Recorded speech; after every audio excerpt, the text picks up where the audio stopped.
ඔහු විස්මිතෝ වෙදකමක් ආරම්භ කරනවා. ඒ කියන්නේ ඔහුගේ දකුණු හස්තය පාවිච්චි කරලා සියලු මිනිසුන්ගේ සියලු අසනීප සුවපත් කිරීම සිදු කරනවා. ඒ වගේම කියන්න ඕන මේ දියසෙන් නාමයෙන් බිහි වෙන ආධ්‍යාත්මික නායකයාට සුවිශේෂී වූ සත්‍යීන් ප්‍රමාණයක් තියෙනවා. ඒ කියන්නේ සුවිශේෂී වූ සත්‍යීන් 10ක් තියෙනවා. මොහුගේ ආරක්ෂාව සඳහා යක්ෂ බලවේග 108ක් ඉන්නවා. ඒ වගේම සියලු දෙවි දේවතාවන්ගේ ආශිර්වාදය තියෙනවා. සියලු බ්‍රහ්ම දේවතාවන්ගේ ආශිර්වාදය තියෙනවා. දැනට මේ රටේ ලෝකයේ ලොකු වසංගතයක් පැවතෙනවා. ඒතකොට මේ වසංගතයේ නිම වෙනවා සමගම මේ මිනිසුන් ජීවිතය පිළිබඳ මනා අවබෝධයක් ලබා ගන්නවා. තාරුණ්‍ය ජවය සම්පූර්ණ පාර්ලිමේන්තුව ආක්‍රමණය කිරීමක් සිදු වෙනවා. මේ අධ්‍යාත්මී නායකයාගේ සත්‍යයෙන් අවදිවීමත් එක්ක මේ සුභා ධර්මයේ මේ විශ්ව මාතාව තමන්ගේ දරුවාගේ পদවි ප්‍රාප්තිය වෙනුවෙන් මේ සුභා ධර්මයේ සෑම දෙයක්ම මැවීමක් සිදු වෙනවා. එහා පාර්ලිමේන්තු මැතිවරණයේදී මේ රටේ රට ගැන නොහිතන තමන්ගේ බඩ ගැන තමන්ගේ පවුල ගැන හිතන සියලු දේශපාලන පක්ෂවල ඉන්න පුද්ගලයන් සුභා ධර්මයේ විසින් අතුගාලා දමලා මේ රට ගැන හිතන බෞද්ධ දර්ශනය ගැන හිතන සියලු මිනිසුන් පිළිබඳ අනුකම්පාවක් දක්වන තාරුණ්‍ය ජවය පාර්ලිමේන්තුවට යෑමක් සිදු වෙනවා. මොහුගේ සත්‍යයෙන් විරවීමත් එක්කම දැනට මේ වසර 72කට වඩා කාලයක් තිස්සේ මේ පවතින මේ දේශපාලන වටපිටාව සම්පූර්ණ විපර්යාසයක් වීමට තියෙනවා.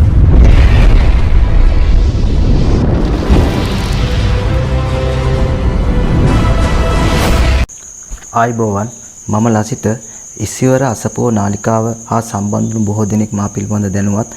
මෙතෙන් පටන් හෙළ හඬ නිවනට මඟ නාලිකාව හා මෙම නාලිකාව හරහා ඔබ හමුවට මා පැමිණෙනවා. අද දින මෙම නාලිකාව හරහා දේශෙන් කුමුල් සම්බන්ධව සාරාංශයක් ඔබේ දැන ගැනීම සඳහා ඉදිරිපත් කරන්න සූදානම්. දේශෙන් කියන්නේ අනුවර්තන නාමයක්. දියසෙන් කියන්නේ ලෝකයට නායකයෙක්, ලෝකයට සෙන්පෙතෙක් තියෙන අර්ථය තමයි එකෙන් කැපෙන්නේ. දැන් වසර ගානක ඉඳලා අනායකකරුවන් යම් යම් සත්‍යයෙන් තියෙන පුද්ගලයන් ජනගත කරවුවා.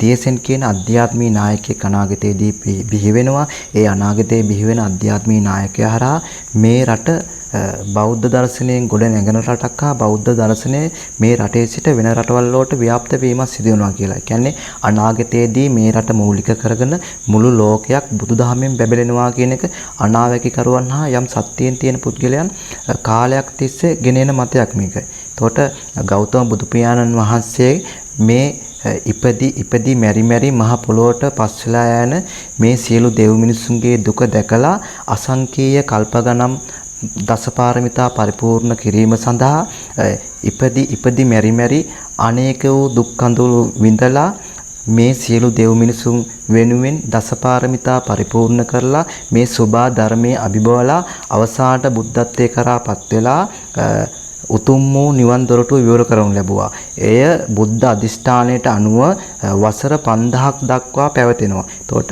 ඕනෝ මිනිසෙකුට ගෞතම බුදු පියාණන් වහන්සේ විවෘත කරා වූ උතුම් වූ නිවන් දොරටුව කරා මේ වසර 5000 ඇතුළත කාල සීමාවෙදී ඉපදීම කියන එක නැති කිරීමට අවස්ථාව උදා කරලා දීලා තියෙනවා. එතකොට අද සමාජයේ බැලුවොත් එහෙම ගෞතම බුදු පියාණන් වහන්සේ පිරිනුවම් පාලා වසර 2500ටත් එහා කාලයක් ගිහිල්ලා දැනට මේ කාල සීමාවෙදී සත්‍ය ධර්මයේ යට ගිහිල්ලා විකෘති වූ ආසාවන් වලින් හෙබි මිනිස්යෝ නිර්මාණය වෙලා ධර්මයේ යටපත් වෙලා තියෙනවා. ඒතකොට දැන් මේක අධර්මවාදී රටක් ලෝකයක් බවට පරිවර්තනය වෙලා තිනවා. එතකොට මෙන්න මේ කාල සීමාවෙදී තවත් වසර 2500ක් ගෞතම බුදු පියාණන් වහන්සේගේ සද්ධර්මය විවෘත කරා වූ නිවන් දොරටුව පැවතීම සඳහා උත්තම පුරුෂ රත්නයක් මේ මනුස්ස ලෝකෙට වැඩම කරලා තිනවා. ඒ වැඩම කරලා තියෙන්නේ මේ ගෞතම බුදු පියාණන් වහන්සේ විවෘත කරා වූ නිවන් දොරටුව හරහා ගෞතම බුද්ධ රාජ්‍යයේ නිවන් අවබෝධ කර ගැනීම සඳහා පාරමිතා පරිපූර්ණ වූ පුද්ගලයන්ට ඒ දොරටුව කරා යන්න මන්පෙත් නැවත විවර කිරීම සඳහා අපි රටේ ආපස්සට ගිහිල්ලා බැලුවොත් එහෙම මීට වසර 100කට ඒ ආපස්සට ගිහිල්ලා බැලුවොත් එහෙම මේ බුද්ධ දේශයේ අතීතයේදී රහතන් වහන්සේලා දහස් ගණනක් බිහි දේශයක්. අද වෙන විට අතේ ඇඟිලි ගානටවත් රහතන් වහන්සේලා සොයා ගන්න බැරි තරම්. ඒකට හේතුව මිනිසුන්ගේ හිත් අකුසල් වලින් පිරීලා මිනිසුන්ගේ හිත් විකෘති ආසාවන් වලට යටපත් වෙලා ධර්මයේ යටපත් වෙලා අධර්මයේ ඉස්මතු වෙලා තියෙනවා. මෙන්න මේ කාරණා මුල් කරගෙන තමා ගෞතම බුදු පියාණන් වහන්සේගේ අදිෂ්ඨානයකට අනුව තුසිත දෙව්ලොව සිට බෝසත් කුමරෙක් මනුස්ස ලෝකෙට වැඩම කරලා තියෙනවා.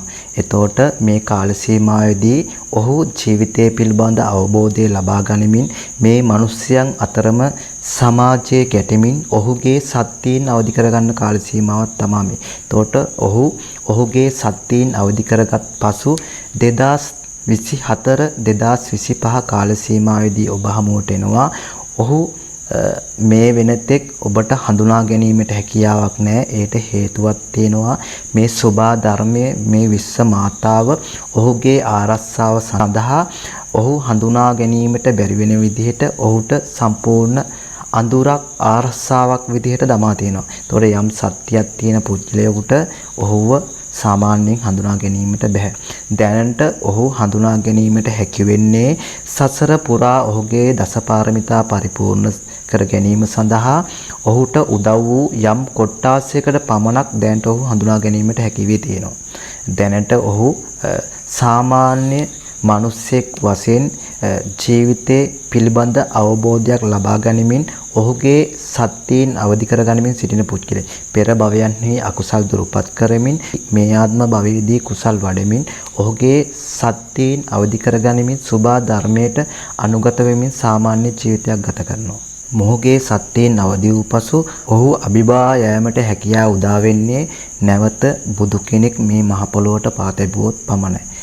එවැනි වූ සුවිශේෂී සත්‍යයෙන් හිබි පුද්ගලයෙක් ඔහු දසපාරමිතා පරිපූර්ණ පුද්ගලයෙක් මේ විශ්ව මාතාවගේ සුභා ධර්මයේ ආශිර්වාදය තියෙන පුද්ගලයෙක් සියලු දෙවි දේවතාන්ගේ ආශිර්වාදයේ රැකවරණය සියලු බ්‍රහ්ම දේවතාන්ගේ ආශිර්වාදයේ රැකවරණය මේ සෑම තැනකින්ම බුදුදහම වෙනුවෙන් ක්‍රියා කරන සෑම බලවේගයකින්ම ආශිර්වාදයේ රැකවරණය තියෙන පුද්ගලයෙක් තමයි මේ ඉදිරියේදී බිහි වෙන්න ඉන්න අධ්‍යාත්මික නායකයා.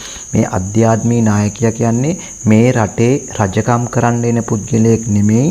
ගෞතම බුදු පියාණන් වහන්සේගේ සත්‍ය ධර්මය ඔබේ සිතේ මනසේ හදවතේ තැන්පත් කිරීම සඳහා විකෘති ආසාවන් වලින් පිරිච්ච ඔබගේ මනසින් ඉවත් කරලා සත්‍ය ධර්මය ඔබගේ මනසේ සිතුවිල්ලක් බවට පරිවර්තනය කරලා ඒ සත්‍ය ධර්මය හරහා උතුම් වූ නිර්වාණය කරා ඔබ ගෙන යාම සඳහා මන්පෙත් නැවත විවර කිරීම සඳහා තමා මේ උත්තම පුරුෂ රත්නය නැවත මේ මනුස්ස ලෝකෙට ඇවිල්ලා තියෙන්නේ. කියන්නේ මෙතෙන් පටන් ඉදිරි වසර 2500 ගෞතම බුද්ධ රාජ්‍ය ඉදිරියට නැවත රැගෙන යාම සඳහා ඔහුගේ සත්‍යීන් හරහා යම් කණ්ඩායමක් නැවත මේ මනුස්ස ලෝකේ බිහි කරලා මේ ශ්‍රී ලංකාවේ එක් නගරයක් මූලික කරගෙන මේ නගරය හරහා මේ රටට මේ ලෝකයට ගෞතම බුදු පියාණන් වහන්සේගේ සත්‍ය ධර්මය නැවත ව්‍යාප්ත කිරීම සඳහා ඔවුන්ගේ හදවතට මනසට ගෞතම බුදු පියාණන් වහන්සේගේ සත්‍ය ධර්මය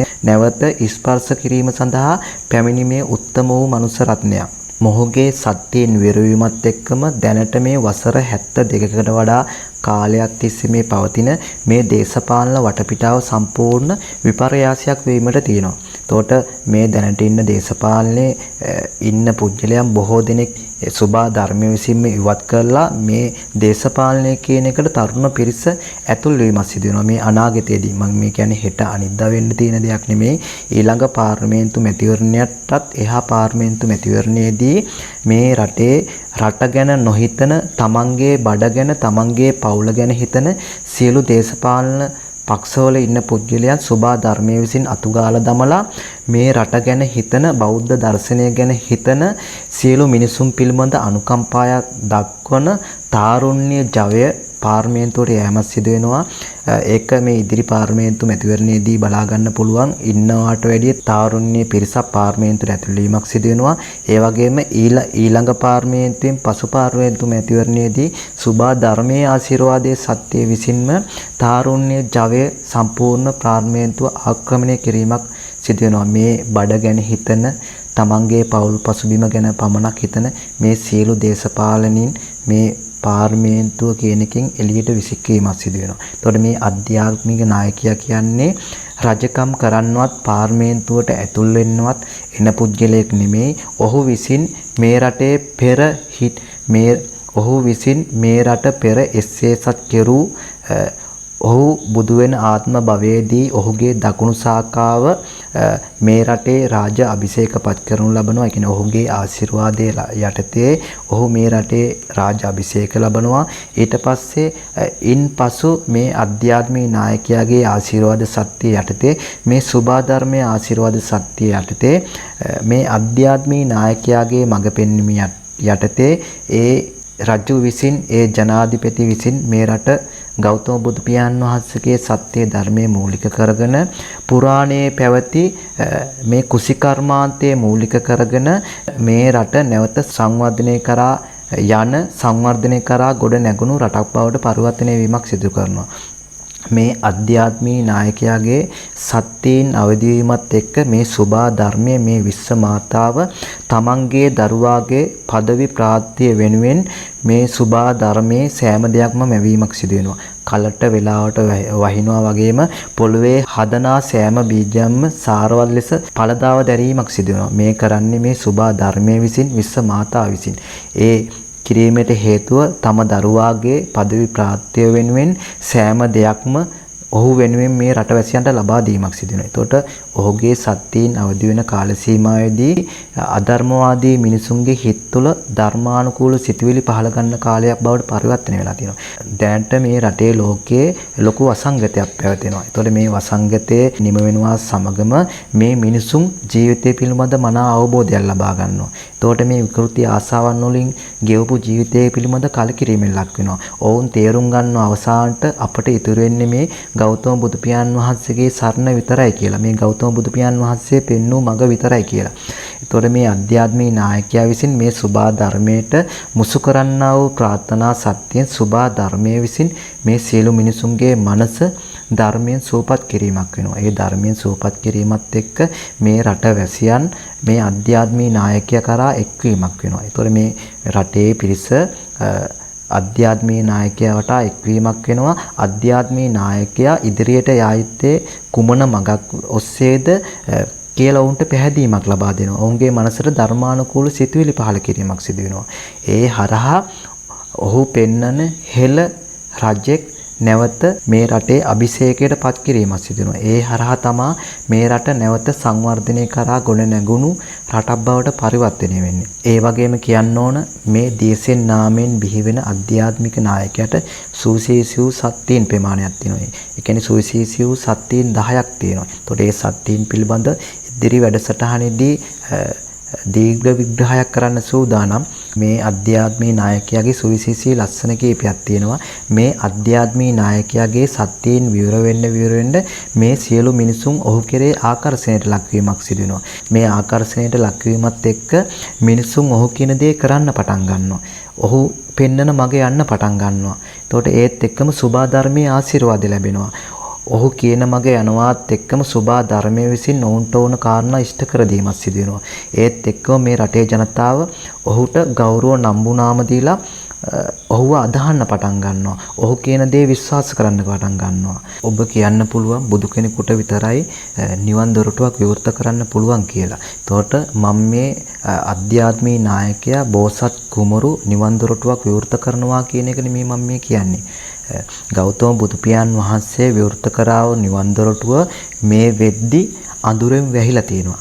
අඳුර කියන්නේ විකෘති ආසාවන් තමයි මේ අඳුර කියන්නේ. විකෘති ආසාවන් වලට හසු වෙලා අධර්මවාදී සිතුවිලි පහළ වෙලා මේ නිවන කියන දොරටුව සම්පූර්ණ අඳුරකින් වැහිලා තියෙනවා. මේ අධ්‍යාත්මික නායකයා විසින් සිදු කරන්නේ ගෞතම බුදු පියාණන් වහන්සේ මේ විවෘත කරා වූ නිවන් දොරටුව කරා මේ මනුසුන්ට යෑම සඳහා ඒ වටපිටාව පිරිසිදු කර දීම තමයි ඔහු විසින් සිදු කරන්නේ. පිරිසිදු කර දීම කියන්නේ අධර්මවාදී සිතුවිලි පහළ වෙලා තියෙන මේ සිත් ඔහුගේ දසපාරමිතා සත්‍යයේ බලයෙන් සුභා ධර්මයේ ආශිර්වාද සත්‍යයේ බලයෙන් ඔහුගේ අධර්මවාදී සිතුවිලි ඔහුගේ මනසින් ඉවත් කරලා ධර්මවාදී සිතුවිලි ඔහුගේ මනසේ සිතුවිල්ලක් බවට පරිවර්තනය කිරීම සිදු වෙනවා. ඒ හරහා ඔවුන් ධර්මයේ හරහා ගොස් නිවන කියන උතුම් වූ දොරටුව කරා යොමු කිරීමක් සමහා සිදු වෙන්නේ. එතකොට ඔහු විසින් නිවන් දොරටුවක් විවෘත කරනවා නොවේ. ගෞතම බුදු පියාණන් වහන්සේ විවෘත කරා වූ නිවන් දොරටුව කරා ඔවුන්ට යෑම සඳහා මන්පෙත් විවර කිරීමක් තමයි ඔහු හරහා මේ සිදු වෙන්නේ. ඒ වගේම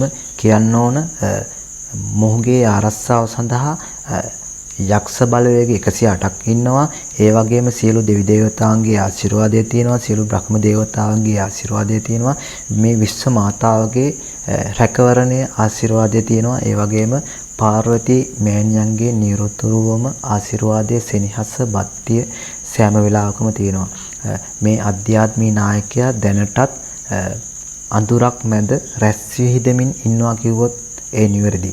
මොහු අධ්‍යාත්මික නායකයා වශයෙන් පරිවර්තනය වීමට ප්‍රථම ඔබට ඔහු විස්මිත වූ වෙද මහත්තයෙක් නැත්නම් විස්මිත වූ අසනීප සුව කරන්නෙක් බවට කෙනෙක් වශයෙන් හඳුනා ගැනීමට හැකි වේ. හැබැයි මේ වෙද්දී ඔහු ඒ රාජකාරිය අරබලා නැහැ. ඔහු ඒ රාජකාරිය අරබන්නේ 2023 වසරට පාතබනවාත් එක්කම ඔහු විස්මිත වූ වෙදකමක් ආරම්භ කරනවා. ඒ කියන්නේ ඔහුගේ දකුණු හස්තය පාවිච්චි කරලා සියලු මිනිසුන්ගේ සියලු අසනීප සුවපත් කිරීම සිදු කරනවා. සියලු මිනිසුන්ගේ පමණක් නෙමෙයි සියලු සත්‍යයන්ගේද සියලු අසනීප සුවපත් කිරීම සිදු වෙනවා. ධර්මයත් එක්ක ගොඩනැගෙන යම් කෙනෙක් කියන්න පුළුවන් පෙර උප්පත්ති භවයන් එක්ක ගොඩනැගුණු මේ කර්ම දෝෂ වලින් හටගත් ලෙඩ කොහොමද සුවපත් කරන්නේ කියලා. ඔහු එහෙම කර්ම දෝෂ වලින් හටගත් ලෙඩ සුවපත් කරනවා නෙවෙයි කරන්නේ. ඔහුගේ පෙර භවයන් අධ්‍යයනය කර ඒ ලෙඩවීමට අනුරූපව පෙර උප්පත්ති භවයන්හි කරන ලද අකුසල කර්මයේ පිළිබඳ ඔහුට මනා අවබෝධයක් ලබා දී අකුසල කර්මයට අනුරූපව වැඩි යුතු කුසල කර්මය ඔහුට පැහැදිලි කරදී ඒ කුසල කර්මයේ කෙරුවායින් පසු ඔහුගේ දසපාරමිතා සත්‍ය හරහා මේ සුභා ධර්මයේ ආශිර්වාද සත්‍ය හරහා බ්‍රහ්ම දේවතාවන්ගේ සත්‍යයන් හරහා ඒ සියලු සත්‍යයන්ගේ අසනීප සුවපත් කිරීමක් කරනවා. ඒ හරහා තමා සියලු සත්‍යයන්ගේ අසනීප සුවපත් කිරීමක් සිදු කරන්නේ. අනාගතයේදී මේ රටේ මිනිසුන්ගේ ලෙඩ සුවපත් කිරීමක් පමණක් නොවේ, මේ ලෝකයේම මිනිසුන්ගේ සුව කිරීමට නොහැකි, ඒ කියන්නේ මේ නවීන වූ වෛද්‍ය විද්‍යාව හරහා සුව කිරීමට නොහැකි මේ සියලුම ලෝකයේ මිනිසුන්ගේ ලෙඩ සුවපත් වීමක් සිදු වෙනවා මොහු හරහා. ඒ කියන්නේ එකයි මං කිව්වේ මේ විස්මිත වූ වෙදකමක් කියලා. කිසිම කෙනෙකුට කළ නොහැකි නවීන වෛද්‍ය විද්‍යාවට කළ නොහැකි විස්මිත වූ වෙදකමක් ඔහු 2023 මුල කාල සීමාවේදී පටන් ගැනීම. ඒට බෙහෙවින්ම සත්‍ය ලබා දෙන්නේ බ්‍රහ්ම ලෝව බ්‍රහ්ම දේවතාව, මේ විශ්වයේ මේ සුභා ධර්මයේ මේ විශ්වයේ මාතාව. අනාගතයේ අධ්‍යාත්මී නායකයෙක් පහළ වෙනවා කිව්වහම දැන් ගොඩ දෙනෙක් කියන්න පුළුවන් තවත් දේශපාලන චරිතයක් මේ ඉස්සරහට ගේන්න දරන උත්සාහයක් කියලා. පැහැදිලිව කියන්න ඕන මේ අධ්‍යාත්මී නායකයා කියන්නේ පැල්පතේ ඉඳලා උප්පත්තිය ලැබලා ජීවිතය පිළිබඳ අපරිමිත වූ අවබෝධයක් ලබා ගත්ත පුද්ගලෙක්. කියන්නේ පැල්පතක උප්පත්තිය ලැබලා අනේක වූ දුක් කඳුළු මැද ජීවිතයේ ගොඩනගාගෙන ඇවිල්ලා ජීවිතයේ යම් විපර්යාස සිදු වෙලා අවසානදී සරණක් නැතුව මේ ගෞතම බුදු පියාණන් වහන්සේගේ සරණ සොයා ගිහින් එතනින් පස්සේ ඒ පෙර උප්පත්ති භවයන් වල කරන ලද කුසල කර්මයන්ට අනුව පෙරපත්ති භවයන්හි වඩන ලද පාරමිතා සත්‍යයට ඔහුගේ පෙර සත්‍යයෙන් අවදි වෙලා ජීවිතය පිළිබඳ මනා අවබෝධයක් ලබාගෙන මේ සියලු සත්‍යයන්ට උතුම් වූ නිර්වාණය කරා යෑම සඳහා නිවන් දොරටුව පෙන්වන උත්තම පුරුෂ රත්නයක්. පැහැදිලිව කියන්න ඕන දැනට දේශපාලනයේ ඉන්න කවුරුවකුත් නෙමෙයි, දේශපාලන පවුලකට සම්බන්ධ කෙනෙකුත් නෙමෙයි, මේ පැල්පතක සිට උප්පත්තිය ලැබලා ඔබ වගේම අපරිමිත වූ දුක් විඳූ මිනිසෙක්. කිසිම දේශපාලන පක්ෂයකටවත් කිසිම දේශපාලන චරිතයකටවත් නතු වූ පුද්ගලයෙකු නෙමෙයි මොහු ඔබට ඉදිරියේදී හඳුනා ගැනීමට පුළුවන්. ඒ හඳුනා ගැනීමට හැකි වෙන්නේ පෙර සංසාර භවයන්හි ඔහුගේ පාරමිතා පරිපූර්ණ කර ගැනීම සඳහා උදව් වූ යම් පුද්ගලයෙකුට තව මාස 6මාරකට එහා පැත්ත කාල සීමාවකදී ඔහුව හඳුනා ගැනීමට හැකි වෙනවා. විශ්වය විසින් අනිත් පුද්ගලයන්ට ඔහු හඳුනා ගැනීමට ඉඩකඩ ලබා දෙන්නේ නැහැ. ඔහුගේ සත්‍යයෙන් සියල්ල අවදි වෙනතුරු ඔහු මේ සෝභා ධර්මයේ විශ්වය විසින් ආරක්ෂා කිරීමක් සිදු වෙනවා. මේ අධ්‍යාත්මී නායකයාගේ පැමිණීමත් එක්කම 2047 වෙද්දී මුළු ලෝකයක්ම බුදුදහම වැළඳ ගැනීමක් සිදු වෙනවා. කියන්නේ මේ රට මූලික කරගෙන මේ ලෝකයේටම බුදුදහම ව්‍යාප්ත වීමක් සිදු වෙනවා. මේ ලෝකයේම පිළිගත් රටක් බවට මේ රට පරිවර්තනය වෙනවා. ඒ වගේම මේ රට මුළු ලෝකයේම දියමන්තියක් බවට පරිවර්තනය වීමක් සිදු වෙනවා. මං කියන්නේ මේ මුළු ලෝකයක්ම බුදුදහම පිළිගන්නවා කියන එකෙන් ඔවුන් දැන්ට අදාන ආගම අතහරිනවා කියන එක නෙමෙයි කියන්නේ. ඔවුන්ගේ ආගම අදහන ගමන් බෞද්ධ දර්ශනයට අනුව ජීවිතයක් පරිවර්තනය කර ගැනීම සිදු වෙනවා. ඒ කියන්නේ සියලු සත්‍යයන්ට මෛත්‍රී කරන, අසරණයන්ට උදව් කරන, අනුන්ගේ දුක තමන්ගේ දුකක් හා දැනෙන, සතාසිව්පාව ආරක්ෂා කරන, මේ සුභා ධර්මයේ ආරක්ෂා කරන මනුස්ස කොට්ටාසයක් බිහිවීමක් සිදු වෙනවා. මේ ගෞතම බුදු පියාණන් වහන්සේගේ සත්‍ය ධර්මයට ඔවුන් හිස නැමීමක් සිදු වෙනවා. ඒ හරහා මේ ගෞතම බුදු පියාණන් වහන්සේගේ මේ ධර්මයේ ලෝකයටම ව්‍යාප්ත වීමක් සිදු වෙනවා. මේ ව්‍යාප්ත වීම සම්බන්ධව සුවිශේෂී කාරණා ගොඩක් සිදු වෙනවා. එතකොට ඒ පිළිබඳ දීර්ඝව කතා කරන්න ඕන.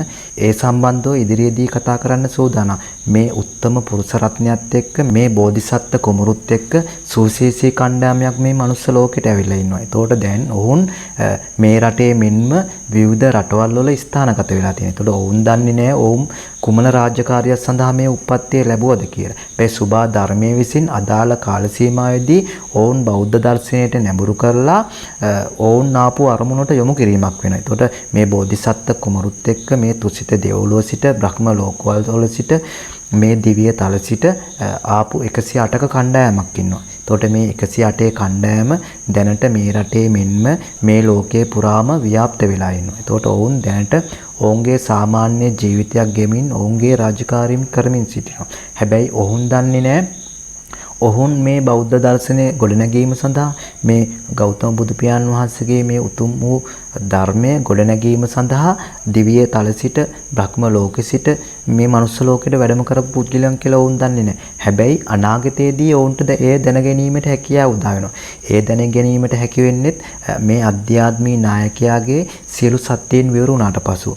ඔහුගේ සත්‍යයන් විවරවීමත් එක්කම ඔහු සමග ආපු සියලුම කණ්ඩායමට ඔහුගේ පෙර සත්‍යයන් අවදි වීමක් සිදු වෙනවා. එතකොට මේ කණ්ඩායමෙන්ම එකමුතුකමේ සත්‍යයේ බලයෙන් මේ රට මෙන්ම ලෝකයක්ම බුදුදහමෙන් බැබලීමට ලක් වෙනවා. මේ තමා අධ්‍යාත්මී නායකයා බිහිවීමත් එක්කම මේ රටේ වෙන විපර්යාසය සහ ලෝකයේ වෙන විපර්යාසය මුළු රටක් ලෝකයක් බෞද්ධ දර්ශනය මූලික කරගෙන මේ සෝභා ධර්මයේ ආරක්ෂා කරන සතාපේ සිව්පාව ආරක්ෂා කරන උතුම් වූ මනුස්ස කොට්ටාසයක් මේ රටේ මෙන්ම අනාගතයේදී බිහිවීමක් සිදු වෙනවා. එතකොට ඒකට පාර පෙන්නන කාලේ තමයි මේ සුභා ධර්මයේ විසින් නිර්මාණය කරලා තියෙන්නේ. මේ කාලෙදී මේ සිදුවන සෑම දෙයක්ම මේ මිනිස්යන්ට ජීවිතය පිළිබඳ අවබෝධයක් ලබා දෙන කාල සීමාවක් මේ. මේ ඉදිරි මාස 6 මේ රටට සුබදායක කාල සීමාවක් නෙමෙයි. තමන්ගේ ජීවිතය ආරක්ෂා කරගනිමින් ගෞතම බුදු පියාණන් වහන්සේගේ සත්‍ය ධර්මයේ හරහා ජීවිතය ගොඩනගා ගන්න මේ ගෙවෙන මාස 6 සුභා ධර්මයේ විසින් ඉන්න ඕනයි තියලා යන්න ඕනයි යවන කාල සීමාවක්. බෞද්ධ දර්ශනයත් එක්ක ගොඩ නැගුණොත් අකුසල් දුරුපත් කරලා කුසල් අවදි කරුවොත් ඔබට තව කාල සීමාවක් මේ මනුස්ස ආත්මෙම ඉඳලා මේ උතුම් වූ බෝධිසත්ව කුමරු විසින් විවෘත කරන්නා වූ නිවන් දොරටුව හරහා ඔබට මේ සසර ගමන කෙලවර කර ගැනීමට වාසනා ශක්තිය උදා වේ. මට ඔබට කියන්න තියෙන්නේ මේ කෙවෙන මාස 6 කාල සීමාවේදී අකුසල් දුරුපත් කරමින් කුසල් වඩමින් බෞද්ධ දර්ශනයට අනුව ජීවිතය ගත කරන්න. ඒ වගේම සෞඛ්‍ය ආරක්ෂක ක්‍රමවේද භාවිතා කරන්න. ඔබේ ජීවිතය ආරක්ෂා කර ගැනීම ඔබ සතුයි. අදට මේ වැඩසටහන අවසానයි. ඔබ සියලු දෙනාටම සියලු බුදුරුන්ගේ පිහිට ආසත්‍ය ලැබේවා. සියලු දෙවි රැකවරණේ ලැබේවා. මෛත්‍රී බුද්ධ ශාසනයේදී නිවන් අවබෝධ කර ගැනීමට වාසනා සත්‍යය උදා වේවා.